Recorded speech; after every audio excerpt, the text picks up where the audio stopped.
வணக்கம். Just another 1 minute of yours.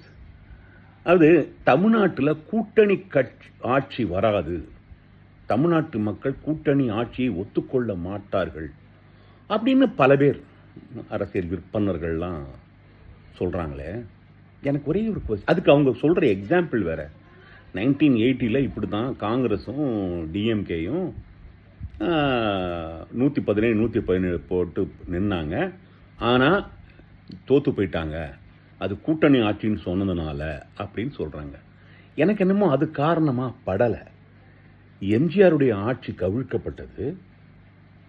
ஏன் அதுக்கு முன்னாடி பார்லிமெண்ட் எலெக்ஷனில் எம்ஜிஆர் 2 சீட் தான் ஜெயித்தார்.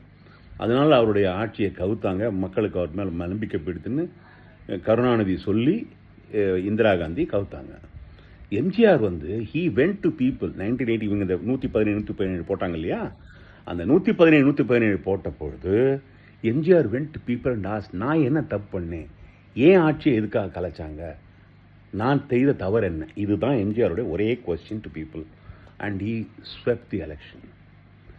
அதுதான் ரீசனே ஒழிய இவங்க சும்மா டிஎம்கேயும் ஏடிஎம்கேயும் யாருக்கும் ஆட்சியில் பங்கு கொடுக்கக்கூடாதுங்கிறதுக்காக சொல்லும் ஒரு காரணம்.